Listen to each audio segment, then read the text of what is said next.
is crazy. It's like it's palpably alive. It's an entity. It's not like just a place you go. It's Detroit.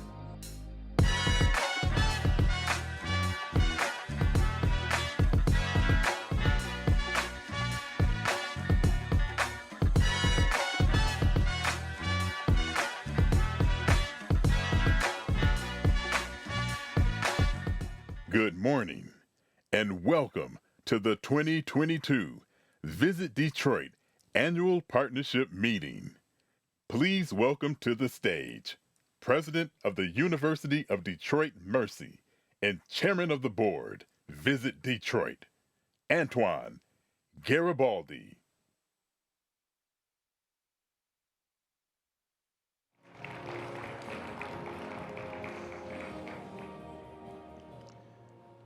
Good morning. I'm Antoine Garibaldi, 2022 Visit Detroit Chairman of the Board. Welcome to the 2022 annual meeting. It's an honor to serve in this role, and it is my pleasure to call the meeting to order, as I'm assured that the required quorum is present. First, I want to thank each and every one of you for your individual and collective contributions over the last 2.5 years. Because of your dedication and tireless service, our region's tourism and convention industry has been sustained. Despite the challenges of COVID-19, Delta, and the Omicron viruses, we have made the necessary adjustments and provided excellent service to our customers. And in 2022, we'll pick up the pace and hopefully exceed our projections. The DMCVB has made similar operational adjustments over these last few years, namely reduction in staff and budget, modifications in our forecast, and a careful review of our reserves. You and I both know that these were difficult decisions for our industries, but we are stronger because of the choices we selected. Similarly, you'll be pleased to know that the Bureau is financially strong because of prudent management and proactive marketing and sales activities. Those activities have been escalated as the travel industry has literally taken off. And you should know that our December 8th meeting of the Board of Directors, we affirmed the fiscal vitality of the Bureau and expressed our confidence that it has the necessary resources to meet the challenges of the next 12 months. Additionally, we are fortunate to have a new leader in Claude Molinari, who has done an excellent job keeping the DMCVB steady and ready to soar to new heights. Claude previously managed the former TCF Center for 10 years, and he knows what conventions and tourism mean to all of us and for the metropolitan and Michigan economy. Claude will be sharing some of the Bureau's bold plans for 2022 shortly. But we have some important governance business to accomplish. We need to elect a new class of 11 members to join our 36 already seated directors. The directors elected today will hold office for a 3-year term until December 2024. We need to state that every membership has only one member of record, and that single person has the right and power to vote in today's election. Every person entitled to vote will have returned a proxy in advance, or if we did not receive a proxy, you will have received a ballot on registering for this meeting. If you have already voted by mail proxy before this meeting, there is no need to cast a ballot here. The proxy holders will vote your share as indicated on the proxy.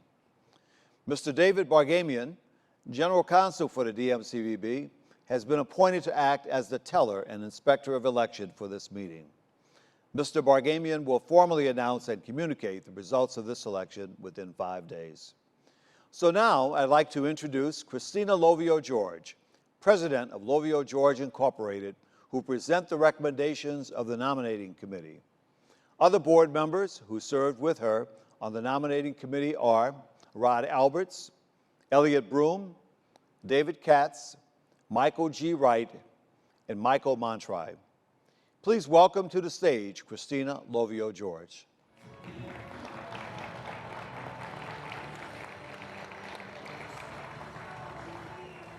Thank you, Antoine. It's a pleasure to have you be the chairman of the board. Even though I had to chase him for a couple years, he finally relented. Good morning. It's wonderful to see all of you. I'm happy we're all together face to face again. It's been a long haul, and you've been at the front lines in keeping the lights on. So thank you. On December 7th, the Board of Directors accepted the recommendations of the nominating committee, and all of those people that you heard serve on the nominating committee have day jobs and do so admirably, so we're appreciative of their work. And they endorsed these 11 individuals that were set forth in the proxy and ballot for this meeting. The nominees include the following, each of whom currently serves as a director. Rod Alberts, Executive Director, the North American International Auto Show, which will return to Detroit in September. Yes? Mm-hmm. John Blanchard, Director, Local Government Relations for General Motors. Keith Crane, Chairman of Crane Communication. Nick DeMarco, Regional Sales Manager, Delta Airlines. Thank you, Delta Airlines. The Honorable Warren Evans, Wayne County Executive, and Renzi Haksema, Vice President, Government Relations, DTE Energy.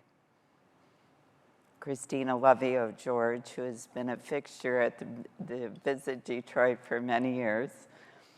Michael Montry, Executive Director of the Detroit Grand Prix, which will be returning to the streets of Detroit in 2023.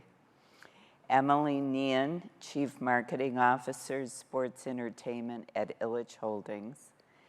Karen Totaro, the new General Manager of Huntington Place. And Gary Torgo, Chairman of Huntington National Bank. Bureau bylaws require that any DMCVB member may nominate a candidate by submitting a petition to the chairman or president by this past November 1st. No such petitions were received this year. Accordingly, the nominations for directors closed, and there are no candidates standing for election other than the board endorsed slate.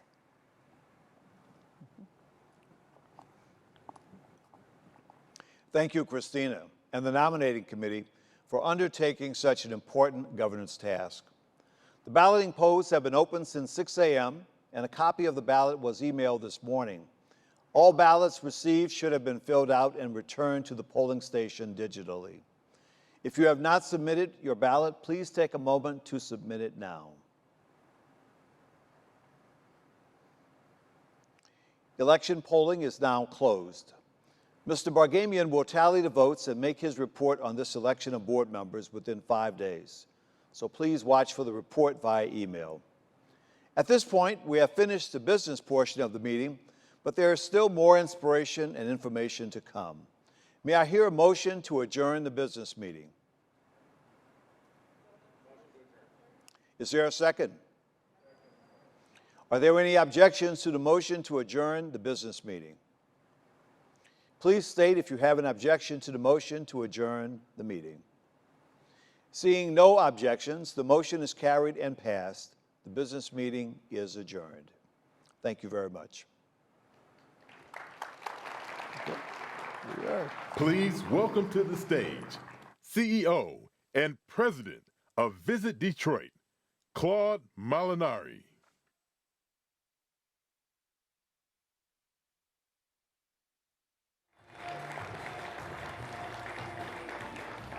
Good morning, partners. Welcome to our Visit Detroit annual partnership meeting.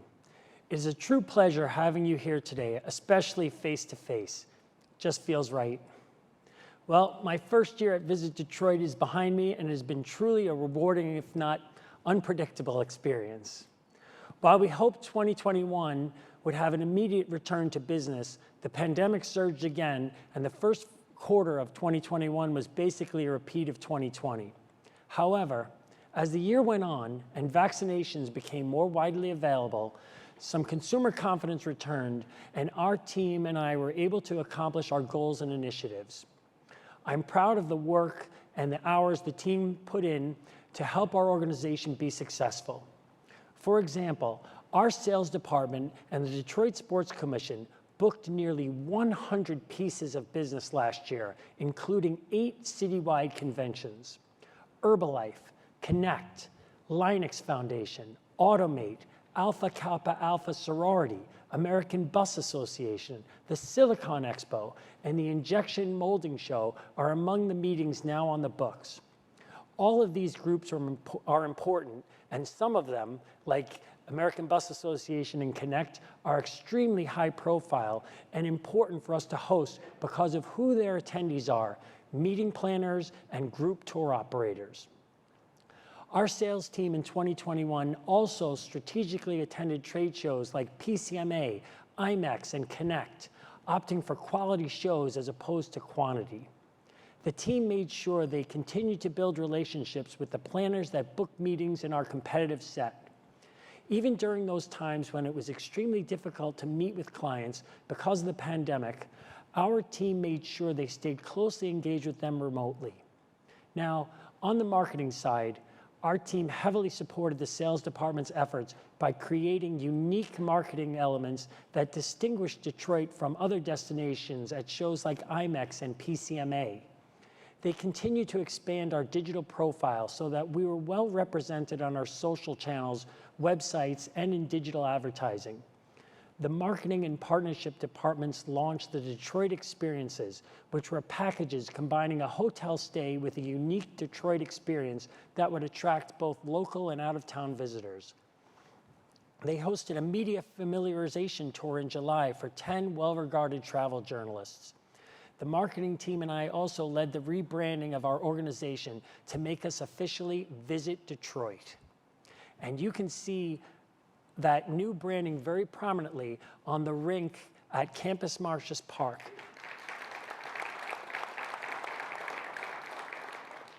And we're sponsoring that park this winter season, and it's been a tremendous success for us. The rink was our coming out party for the new logo.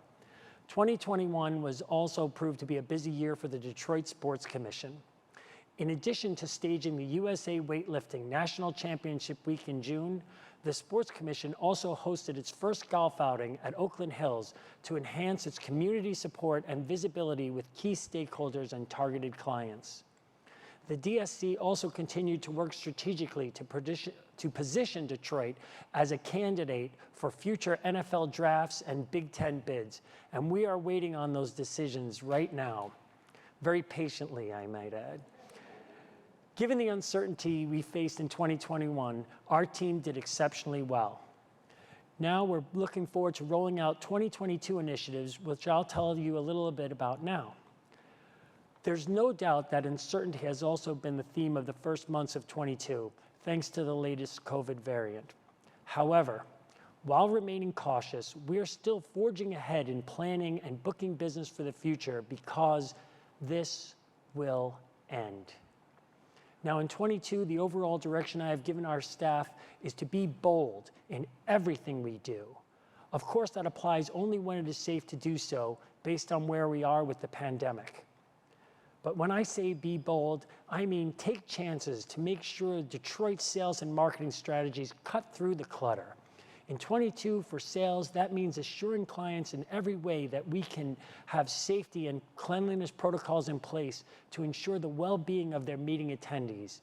It means evaluating and qualifying accounts that we've been close to winning, creating a top lost list, and trying again with a new approach. It means developing strategies that will yield at least a 50% increase in customer connections and experiences within all markets. It also means increasing opportunities for our industry partners to interact with customers and highlight their venues. Attendance at key trade shows with our unique booth presence and experiential activations will also be critical in 2022. We already had very successful events showcasing Metro Detroit last month at 3 different events: PCMA, CES, and American Bus Association. The team will also look for business beyond U.S. borders, since international planners are showing a keen interest in Detroit. Now, our partnership team is gearing up for a very busy 22, as they will be servicing the booked meetings and conventions throughout the destination, and along with you, delivering the best hospitality experience to our guests. Our marketing team is always excited to implement any project that allows them to be bold. such as unveiling our new brand on the campus Martius ice rink downtown. Sponsorship of signature events like the Detroit Grand Prix will showcase our logo prominently on a national stage. Marketing is also introducing our new integrated sustainability advertising campaign in a big way next year. It is themed around be a better person and leave Detroit a better place. It features Metro Detroit's environmental, economic, and cultural sustainability initiatives. Let me touch on our international group tour and leisure marketing efforts for a minute. The Bureau has been present in the international markets of UK, Germany, and China since 2015, with an increasing spend and presence each year. Obviously, in 2020, we cut that spend enormously, and we had to take China out of the mix for the foreseeable future. Coming out of the pandemic, I have asked the team to be very aggressive with international marketing efforts in the UK, Germany, and in Canada. We will partner with Brand USA on several co-op advertising initiatives, and we will continue to participate in trade missions and international shows with Travel Michigan. We have also partnered with agencies in Germany and the UK to create marketing campaigns and in-country marketing efforts on our behalf. We can and should be bold with our efforts across the pond because before the pandemic, we saw demand for travel to Metro Detroit grow steadily each year. And internationally, travelers have already experienced the East Coast and the West Coast. They've seen Mickey Mouse and the Statue of Liberty. They're looking for something new and authentic. Why not Detroit? By the way, international travelers love river cruises. The city has gained traction as a popular cruise ship stop at the Great Lakes. This year, we will welcome 42 port arrivals, including Viking Cruise Lines, the largest and most recognized river cruise line in the world. Now I'll change gears a little bit to talk about sports, one of the most significant business generators for our hotel community. 2022 will be an exciting year for the Detroit Sports Commission. The President's Day Challenge Volleyball Championship is headed here in February. In fact, the volleyball event has 600 teams registered with 18,000 in expected attendance. In March, the region hosts the NCAA Division I Wrestling Championships for the first time since 2007, which will be a major citywide event. March and April will bring us 4 USA Hockey National Championships, and they will be followed by the NCAA Men's Division II Golf National Championship in May at the TPC of Michigan. This year, the Sports Commission's business development strategy includes evaluating bid opportunities for Olympic trial events heading up to the 2024 Olympic Games, as well as developing an NCAA Final Four bid for the 27 through 2031 hosting cycle. Now, I'd like to take a minute to share why I've been putting my personal focus on in 2021 and now continuing into 2022. First, we all know it's a challenge to fill positions in this current environment. I'm committed to seeking out talent to join our organization that can help us build our future. This is a top priority. Second, I'm supporting the effort to bring 1,500 new hotel rooms to the west side of the convention center, Huntington Place. This will be a game changer in our ability to attract large conventions and events. Next, I'm also exploring ways we can add more experiential activities downtown and in the suburbs, such as food tours, for example. Almost every vibrant city offers these, and we should be as well if we want to be competitive with other cities and to help our partners. Finally, I want to make sure we highlight to meeting planners around the country the number of wins the convention sales team and the Detroit Sports Commission have put on the books in the last 2 years, despite the pandemic. And there is more coming. So we've built a full campaign with a message that with a message that impressive groups like Connect, American Bus Association, Herbalife, Alpha Kappa Alpha, Women of Color STEM, and the NCAA choose Detroit. Why shouldn't your group choose Detroit? Starting today, we're launching our Detroit Wins national campaign. The campaign will roll out in a big way, with advertising starting next weekend in the New York Times and the Wall Street Journal print and digital editions. The ads will touch the New York, Chicago, DC, Indianapolis, and St. Louis markets, plus a few others. It will be supported by public relations efforts in those markets and in Detroit. We're doing a series of ads now, and we will again in a few months when we can announce other Detroit wins that we've been patiently, again, not so patiently waiting on. Detroit Wins has two parts. First, the campaign is intended to showcase our meetings and sporting wins thus far and the economic value of those wins. Second, we wanted to serve as an impetus for the Detroiters to remember their hometown when associations and other organizations they belong to are looking for a place to host their meetings or events. Remember, meetings and sports mean business, and the economic value of that business touches all of us, directly and indirectly. You can look forward to seeing and hearing about the Detroit Wins campaign over the next several months. And here's a little preview we'd like to leave you with today.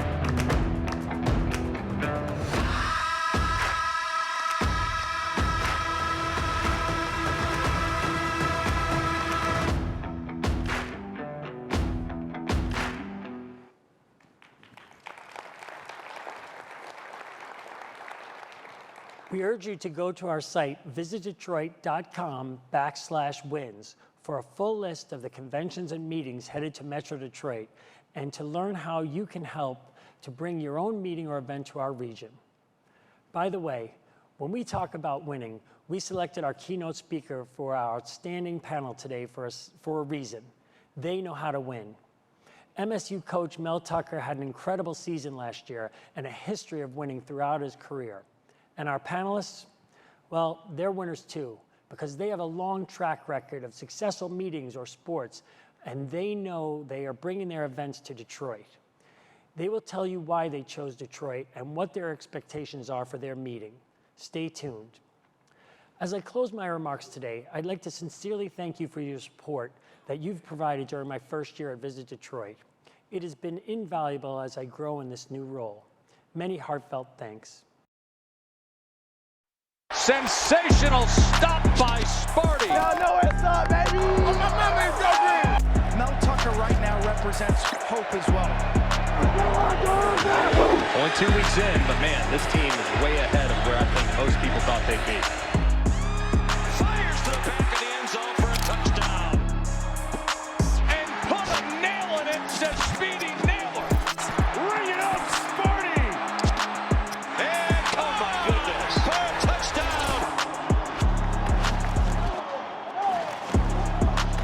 I guess they weren't ready. Kenneth Walker walking it down. Play pulling's easy when you can give it to this guy. Mel Tucker, the first Michigan State coach to beat Michigan in his first 2 tries. It must be a Merry Christmas, because that's one happy holiday right there.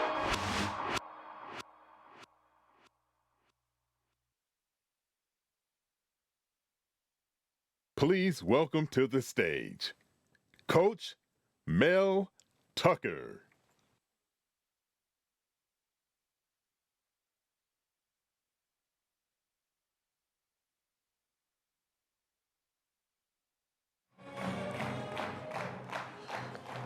Hello. Go Green. I didn't know Lauren was from the school down the road. Lauren, are you from the school down the road, or are you a Blue Belly? Okay, all right. A square. Okay, I got you. Thanks for having me. I see we got quite a few Spartans in the house. Yeah, we can be louder than that. Yeah, we can go. Yeah, they're not serving drinks, obviously, I can tell. Yeah, so I was brought here, asked to come here today to talk about how to build a strong, cohesive organization. And so everything I'm going to talk about today is applicable to any organization, any team, any type of business.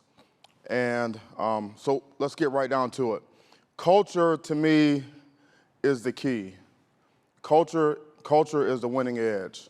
My first order of business when I got to East Lansing was to shift the culture. And I get more excited talking about culture than I do almost about anything else, even including the X's and the O's. First, you win with people. You have to have people that are unselfish, self-motivated, team-oriented, and you have to find people, and I'm talking about coaches, staff, support staff, that want to buy in to being a part of something that's bigger than themselves. That's critically important in football because football is the ultimate team sport, but we're all a part of some type of team. The key elements of our culture, and these are not everything. That's not everything, but it's some of the key elements because I only have 35 minutes. The first thing is a relentless mindset. You'll see in our building the word relentless, #relentless everywhere. Relentless has two components. It's high velocity and it's nonstop. So when we got here February 12th, 2020, when we started to shift the culture, we wanted to make sure everyone understood this is not, just this week or for the first month, or everything we do is going to go on forever. I mean, it's never going to stop. Everything that we preach every single day, it's not a flash in the pan. It's not just the initial energy of coming in, getting the job. I mean, this is what we do every single day. It's high velocity, it's nonstop, it's a relentless attitude. We just keep coming and coming and coming and coming. Sense of urgency. Everything we do in our building has a sense of urgency. When you walk into our building, our football complex, you should feel it. And if you don't feel it, then I'm not doing my job. For example, when we hit the field, when we hit the practice field, there is no walking. There's nothing casual about what we do. There's no idle time. When we step across the lines, it's time to work. It's time to move. Everyone has something to do. Everyone has a role. Everyone has an assignment. Okay? And when we go from drill to drill, when that horn blows, and it's time to go from individual to group or group to team, guys are running. I want to see upper body violence, a sense of urgency. Arms are pumping, heads are down, and guys are going. And I tell guys, if you don't know where to go, you jog in place. You just jog in place until you figure it out. I don't see guys standing around. Are you kidding me? Accountability, a culture of accountability. Everyone talks about accountability, and we have that. I think the most important thing so that you can have accountability is everyone has to have a clear and defined role. I mean, they'll tell you, coach, just tell me what you want me to do. Or the assistant coach, the defensive coordinator, recruiting staff, just tell us what you want us to do and we'll get it done. How can you hold people accountable if they don't even know what their job is? They don't even know what they're supposed to do. I believe those org charts, those flow charts, those organizational charts, I think those are critically important. When I got to East Lansing, the first thing I asked, I said, hey, show me the org charts. I pull out the org charts, and the roles are not clear and defined. So I asked someone, I said, well, who's responsible for that? And they're going like this. Not me, well, So the first order of business, let's get everyone a clear and defined role. Let's get it out, draw up the job descriptions, and make sure everyone knows what they're supposed to do. And now I can hold you accountable. Now you can hold each other accountable. And that's not just the staff, that's the players. If you notice for our home games, we have about 120 players on the team, on the roster. We don't dress everyone for a home game. I don't like to do that. I only want essential football personnel on the sideline, period. So if a coach comes to me when we're going over the roster and who's going to dress for the game, they say, hey, this kid, he's been on the scout team. He's been giving us a good look. He's not going to play in the game. He's never going to play in the game unless a grenade goes off. He's not going to play. But we want him to dress because he's done a great job giving us a look in practice. I say, that's fine. I love to reward guys that work hard and give us a great look and help prepare the guys that are going to play, but make sure he has a clear and defined role for the game. So what do you mean, Coach? He's got to be doing something. He's not just going to be standing out there, waving in the stands to his mom and his dad. Give him an assignment. Give him something to watch. Give him a clipboard. Have him chart something. And then we're going to hold him accountable to do that. Because I watch the TV copies. And I have 2 people assigned for every game to watch those guys that are dressed for the game but are not playing. I want to make sure they're doing their job. And I hold them accountable. That's how you have a culture of accountability. Everyone has to have a clear and defined role for everything. A culture of attention to detail. Everyone talks about attention to detail, and it's not always easy to maintain, but I am relentless on detail. And how many of y'all are familiar with football? Just raise your hand if you know football. Okay, good. So if I say mouthpiece or chin strap or something like that, shirt, you guys know what I'm talking about, okay? All right, good. Okay, so for example, at our practices, all of our players have their shirts tucked in. Every single one of them. They'll have their shirt tucked in and they'll have their practice jersey over the top. If a guy's shirt's not tucked in, then I'm gonna say something about it. But guess who I'm gonna say it to? Not only I'm gonna talk to him about it, but I'm gonna talk to his coach. You didn't see that? You got 12 guys. There's 120 guys out here. You're responsible for 12 guys. Your 12 guys are right here in the stress line. You didn't see this guy's shirt untucked. Is it not important to you, attention to detail? That's the question I ask. I mean, if it's not important to you, let me know. But I thought we were all about attention to detail. Chin straps buckled up. If you got your helmet on, your chin straps buckled up. That's a detail. That's a detail. Your mouthpiece is in. Guys, we're about to run a play. They're about to snap the ball. I blow the whistle. Doop! Blow the whistle. Everybody stops. They're all looking at me. I say, hey, number 31, put your mouthpiece in. Is that important? If attention to detail is important, then it's important. If it's not, then just let it go.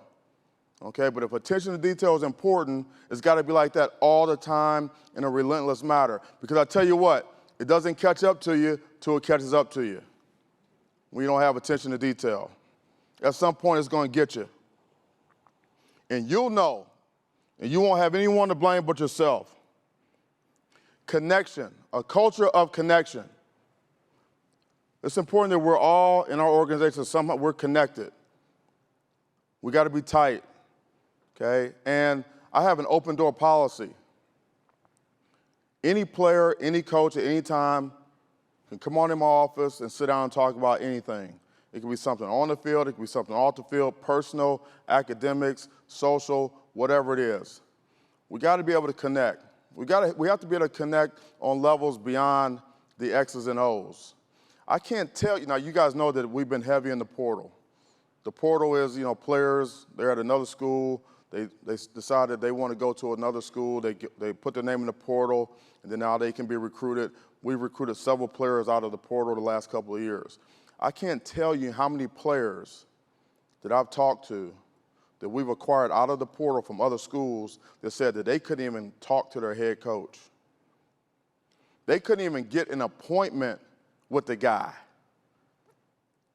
The head coach didn't even know their name. how can you have a winning culture? How can you have a cohesive team if you don't have connection? It's not just with the assistant coaches and the support staff. They got to have a connection with the CEO. They got to have a connection with the head coach. Now, I'm not saying you're spending your whole day meeting with folks, so you can't get anything done, but they got to know that you want to connect with them. Connection is critically important to having a cohesive, winning culture. Communication. I know you're all sitting there thinking about some of these things I'm talking about. When I talk about communication, you can think of how many instances can you think about in where in your organization where things would just be so much better if we would just communicate. Just over communicate. Don't leave it to chance. Let's make sure. If you got an issue, let's talk about it. Let's shoot someone an email, shoot them a text, give them a call, go knock on the door, set an appointment. Let's talk about it. Have lunch. Whatever. We got to communicate. Communicate. What do I want? What do you need? How are we going to do it? Follow up. Things like that. When you don't have communication, then you have confusion. When you have confusion, then people get frustrated, and then you have anxiety. And then people get upset, and then it becomes negative, and then you have dysfunction. If we could just communicate and over-communicate and make sure, then that would probably solve probably half of our problems at least. Teamwork. We're all a part of a team. Football is the ultimate team sport. Teamwork is critically important. There is no I in team. Together, everyone achieves more. Like I said, we want people to buy into something that's bigger than themselves, the team. Check your ego at the door. You pull up in the parking lot, if you got to meditate for 30 seconds or whatever to get your ego to the side before you walk in, do that. Whatever you got to do that before you walk in, but it's all about the team.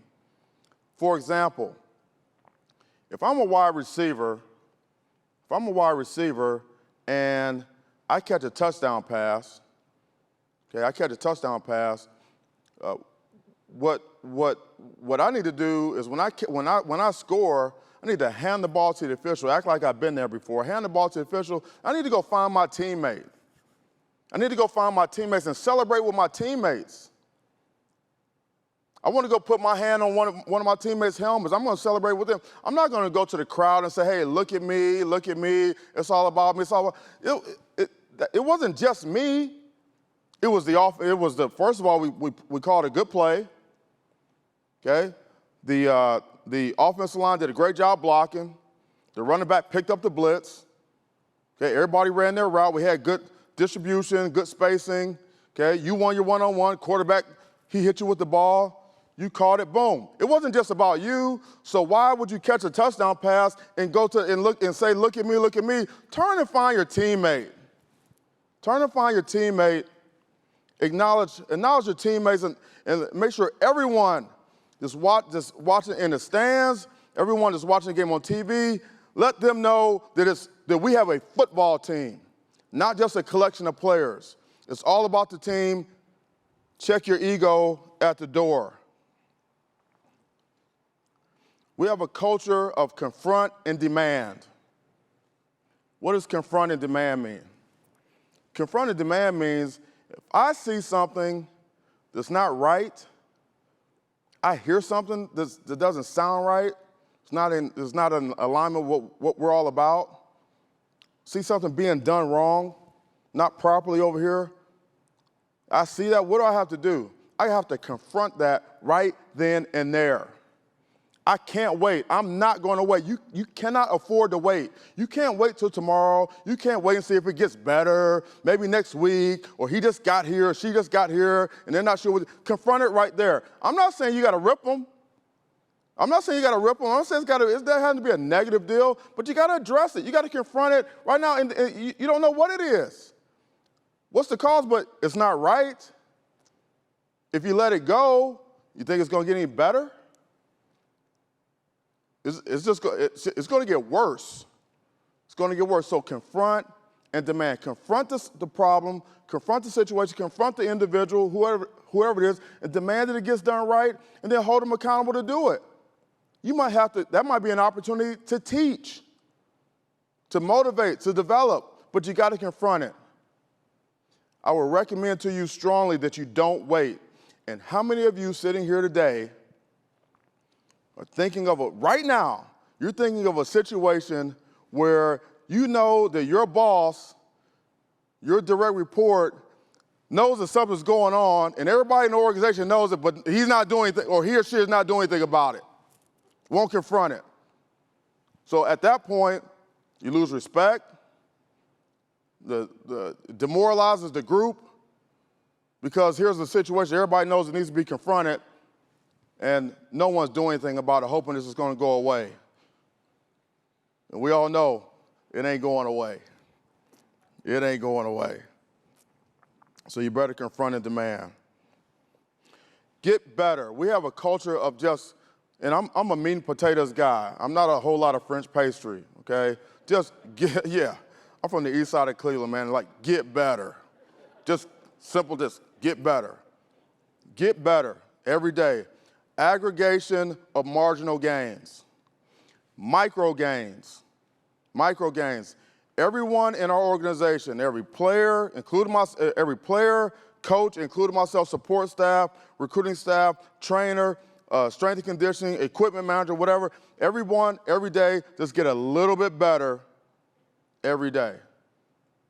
Just think if everyone could get a little bit better at whatever they're doing every day, then in aggregate, if you add those up, okay, that's how you get better the fastest. That's how you go from 2-5 to 11-2 in 1 year.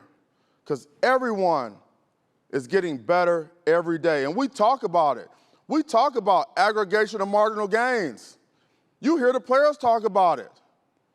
And if I walk over to a player and I go like this, they know exactly what I'm talking about.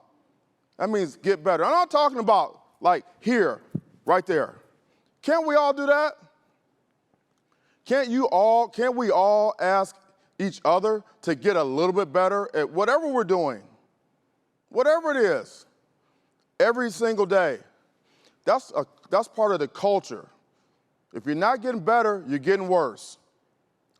So just get a little bit better every single day.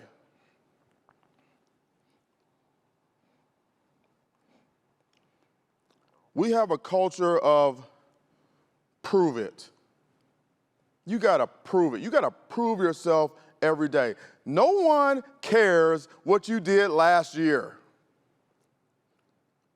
About 3 weeks ago, we had our first team meeting when guys are coming back in second semester and getting ready for our out-of-season conditioning program. And I talked to these guys about this. I said, listen, guys, everyone started from scratch. Peyton Thorne, he always sits right over here to my right in the front, about the third seat in. I say, Peyton Thorne was our starting quarterback this past season. That doesn't mean he's going to be the starting quarterback this next season. Nobody cares what you did last year, Peyton. Hey, Coach Tuck, nobody cares what I did last year. They want to know what am I going to do like this year, like every game. I mean, well, last year he was 11-2. Well, this year he hadn't done anything this year. Now I'm working at Costco passing out summer sausage with a hairnet and a toothpick, okay? You got to prove yourself every single day. There's no sense of entitlement. Well, last year I hit these numbers. Well, you know, I've always been this guy, or I've always been this woman. I've always been the leader. Well, you mean in the past? What about right now? What have you done for me, not lately, what have you done for me today? There's so many people have a sense of entitlement. And like you owe them something, or they've done enough. You've never done enough. You've never done it. You got to prove yourself every day. You get in the car, you drive in, you pull up in the parking lot, check your ego right there, put it aside, put the ego over there, and say to yourself, I got to prove myself today. I got to prove myself today. You could have been Employee of the Month. Who cares? Who cares? Nobody cares. I learned that from Barry Alvarez. Nobody cares, Tuck. Yeah, no sense of entitlement in East Lansing there. Player-led team versus a coach-led team. You hear Coach Izzo talk about all the time. A player-led team is going to be better, is going to go further than a coach-led team. A coach-led team is when the coaches are always leading. The coaches are always the ones doing the leading. I mean, they're the only ones leading, and then the players are just following, and sometimes they're not following. Sometimes you're dragging them. You're just dragging them for 2 hours a day, just dragging them.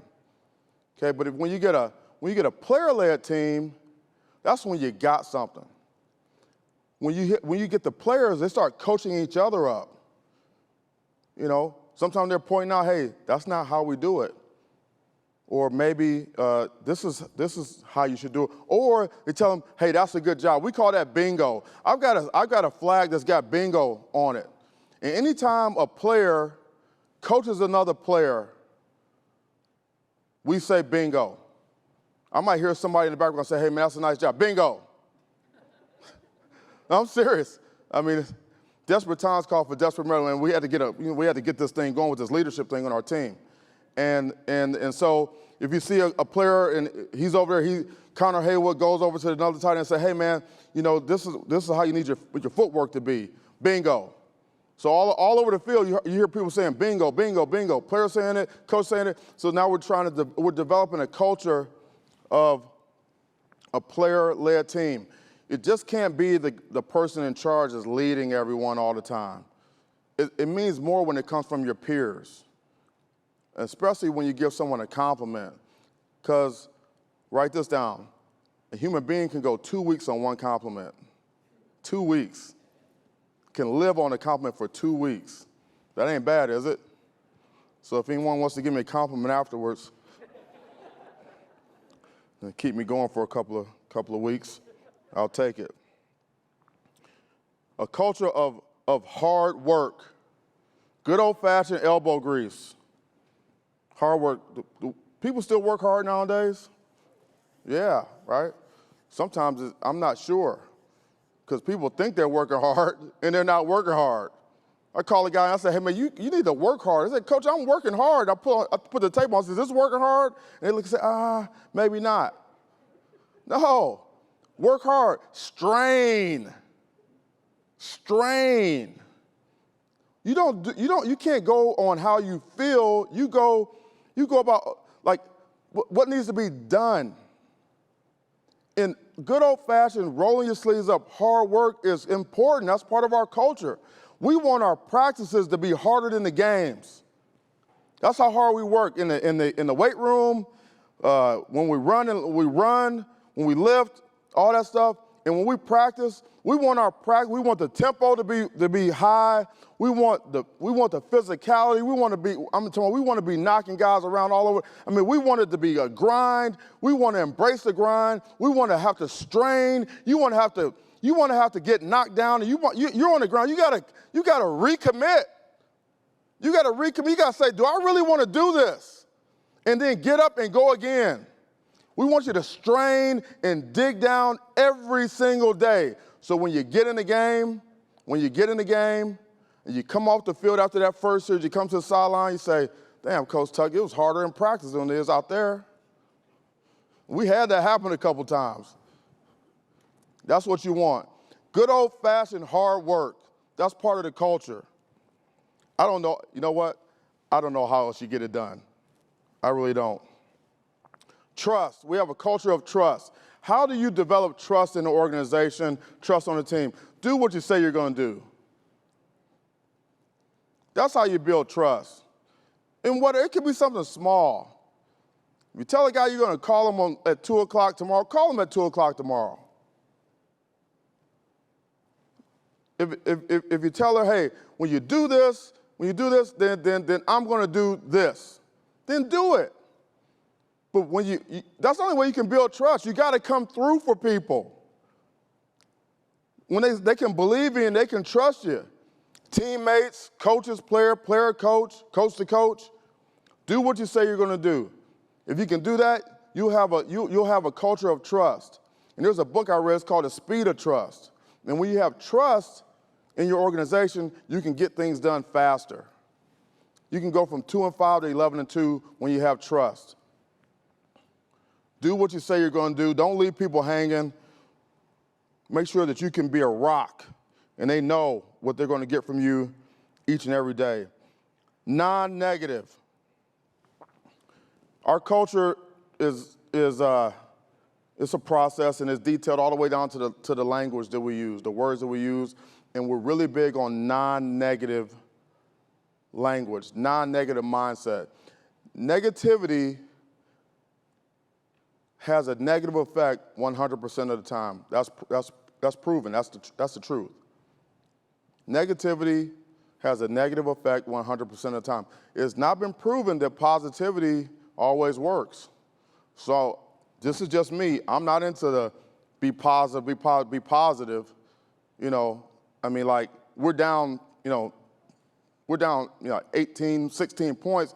What's there to be, what's positive about that? We're going to be non-negative. And so and negativity is stronger than positivity. So if you have a negative thought, it's like 10 times stronger than it has 10 times more effect than a positive thought. And if you say something, if you verbalize negativity, it's even more powerful, like 7 to 10 times more. So we tell guys, don't say dumb things out loud. And if you say it, I better not hear you, because you won't be around here very long. And if you're thinking it, you can think it, but just don't say it. So you're not going to hear a lot of negativity. You're not going to hear a lot of negativity around our football team. You're not going to hear it.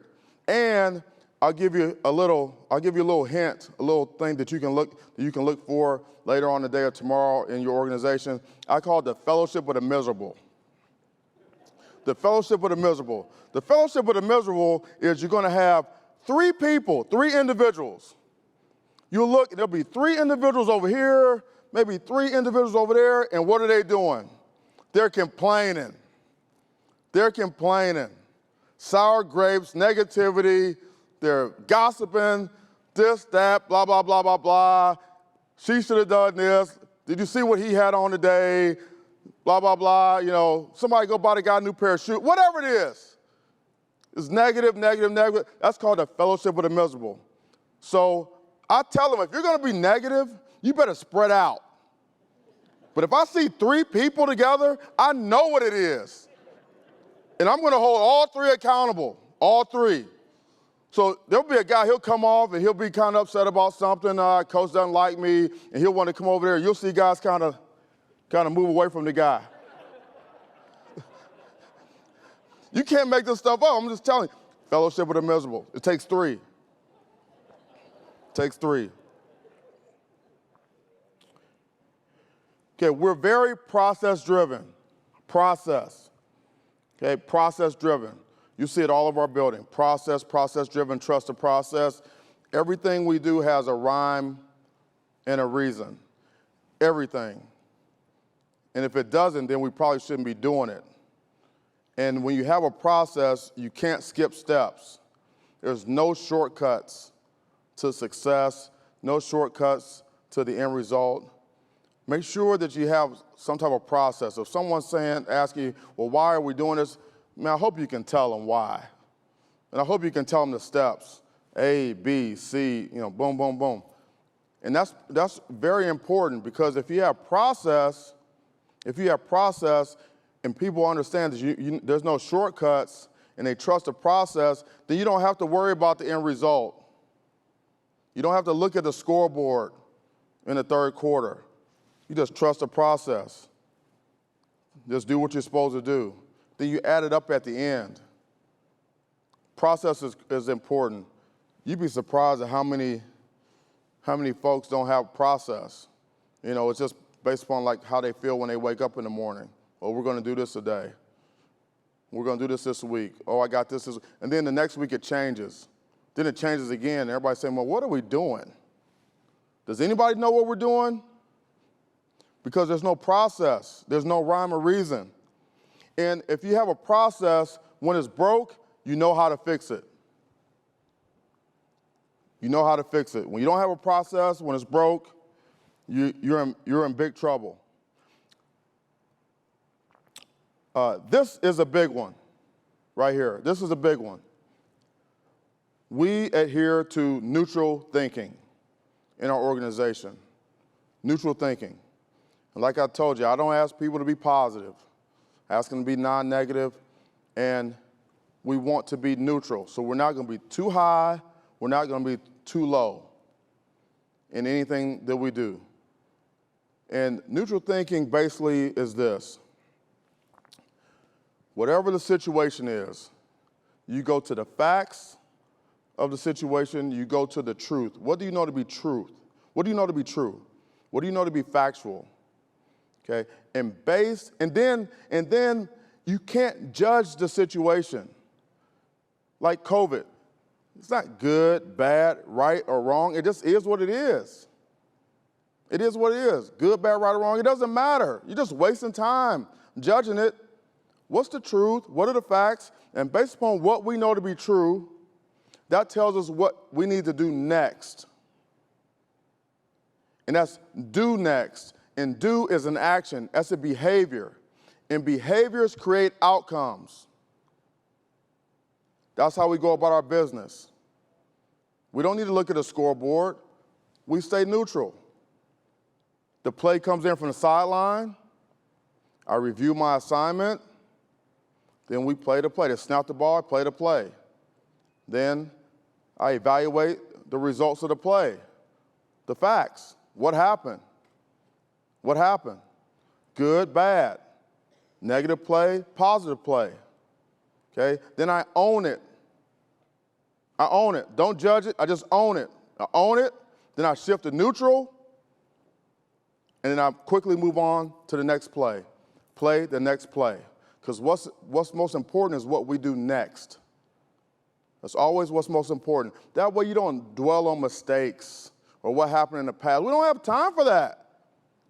It's all about what we do next. Neutral thinking. That way you won't be too high, you won't be too low, up and down like a yo-yo. You'll be more consistent. Neutral thinking does work. It's not always the easiest thing to do. You talk about don't judge the situation, but trust me, something to think about. Okay, what is winning? Because we all want to win. We all talk about winning. Winning is the end result of behaviors within a process. At the beginning of the off season or the season, we have goals, and I tell the players, I say, listen, our goal is to win. Our goal is to win every game on our schedule. Our goal is to win the Big Ten. Our goal is to get into the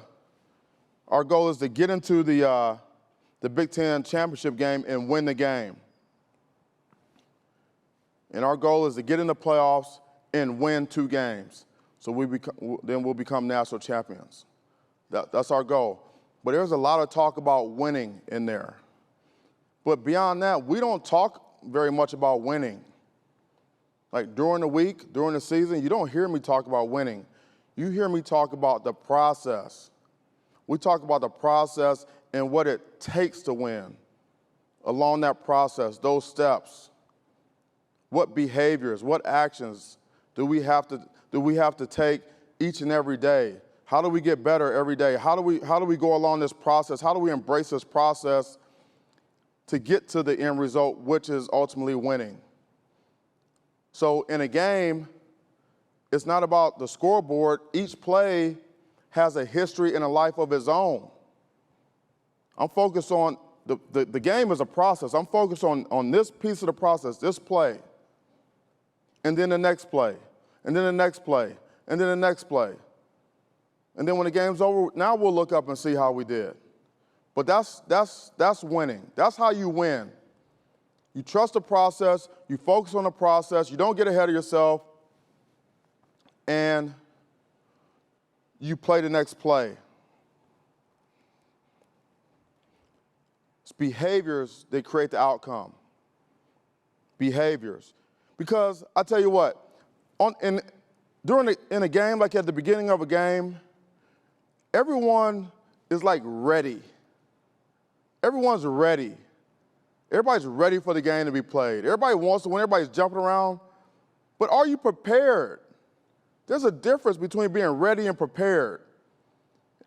If you're prepared, that means there were certain behaviors and actions that you took along a process along the way to prepare you for that moment. And now you can take the field, and it's a celebration and not anxiety. Someone asked me backstage, are you nervous going out there? I said, no. I lied, but no. I'm not nervous because I'm prepared. I scratched some stuff down on the way down here. I know what I'm going to talk about. I wasn't just ready.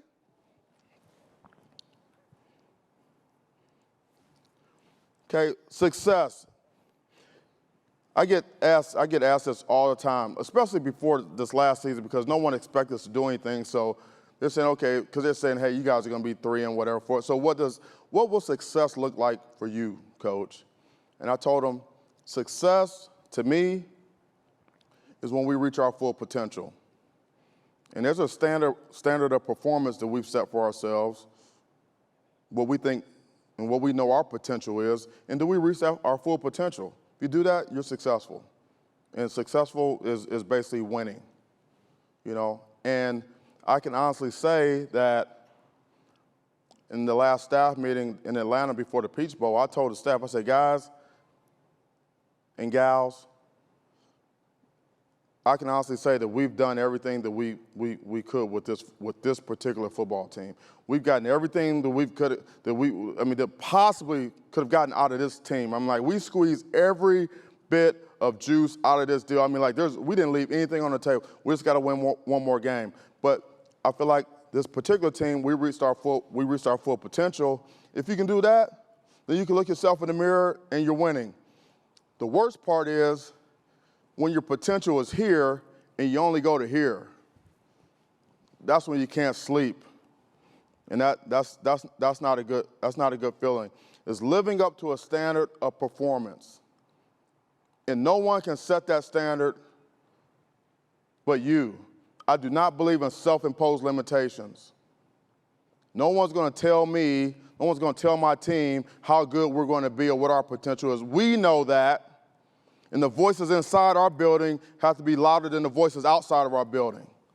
We know our full potential, and we're going to work each and every day to reach our full potential. And if we do that, we're winning. Success and winning. How do you become successful? You become successful by being consistent in your performance. Consistency in performance is how you become successful. Consistency in performance is how you become successful.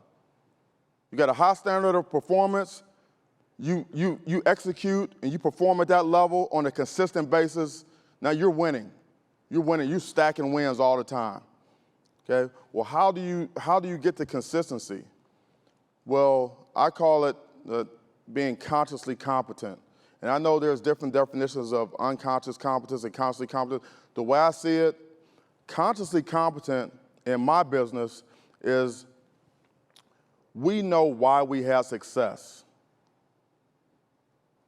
I know why I won that down. I know why I made that block, how I was able to win my one-on-one, how I was able to knock that guy across the field, how I was able to win, how I was able to execute. I know why. And if I know why, and I know like how I got to that point and the steps I took and everything that I did to win, to have success on that play or in that moment, and I know and I can articulate it, I can understand it, I can unwind it, then I can repeat it. I can repeat it. And if I can repeat it, I can become more consistent. If I can repeat it and I understand it, I can teach someone else. That means I can lead. When we were 2-5, we were we didn't know why we were having success. We were unconsciously competent. One game you turn the ball over 7 times, you lose. Next game you don't turn over, you beat the school down the road. Then next week you lose. Then an undefeated team comes in, you beat them. No consistency. Well, guys, they just didn't understand, when they did it right, why they do it right. So we had to drill down and make sure that everyone understood why we were having success when we did have it. And when we didn't have success, we had to understand that too. This is why you didn't win on that down. This is why you missed that tackle. That's how you get consistency in performance, and that's how you become successful. So in closing, success leaves clues. Success leaves clues. When you see an organization that's successful, you see an individual within your organization that's successful, you see someone on TV, you read a book, there's success there, it leaves clues. You can pick up on those little things, those little nuggets of information that's helping an organization, helping an individual become successful. Just add it to your repertoire. There's nothing wrong with that. Like I said, check your ego at the door, find a way to get better. Success leaves clues, and I can guarantee you, that's what those people are doing. They're looking at other successful people and say, shoot, maybe I need to do that. And that's all I've done my entire career.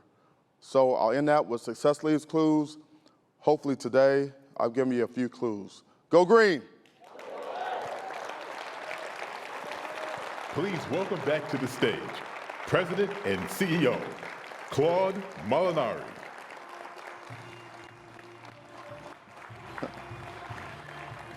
Great job, Coach. Okay, thank you so much. Thank you. So we'd like to thank our special guests today, starting with Coach Tucker. Coach, we know you're busy getting the Spartans ready for another big winning season, hopefully national championship. As a token of our appreciation, we'd like to present you with this Shinola watch, which is one of our most beloved Detroit companies. Yeah, thank you so much. I appreciate it. Thanks for the invitation. Happy to do it. Thank you. Thanks, Coach. Awesome. Thank you. Thank you, and best of luck for the next season, and go Green one more time. Love it. Thank you also to our panelists, Peter Pantuso, Anthony Holman, and Patrick Higgins. Our community is extremely excited about the opportunity to welcome your events. Lauren Sanders, thanks for an amazing job moderating our meeting for the 2nd year. Next, thank you. Next, our deep appreciation to the MotorCity Casino and the Soundboard for hosting our annual partnership meeting.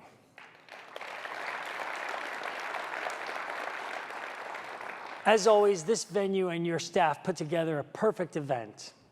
And finally, I can't thank my teammates enough at Visit Detroit for the outstanding job they do every year putting on this meeting for all of you. Especially Harriet Carter, who Coach Tucker was talking about all the details. Harriet Carter is in charge of all the details for this event, so a big round of applause for Harriet.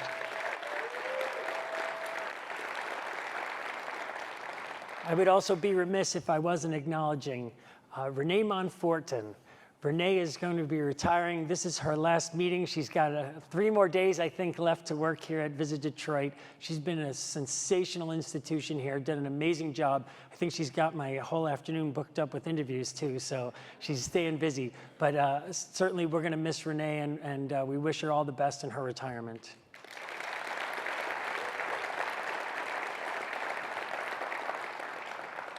And now we will adjourn the 2022 annual partnership meeting. Please enjoy lunch and stay after the meeting for our raffle giveaways. We have some fantastic prizes to give away to 3 lucky winners. They are a 1-year clear subscription to whisk your way right through TSA, Bose noise canceling earbuds, and an Apple Watch Nike Series 7. Yeah. Thank you, and enjoy the rest of the day.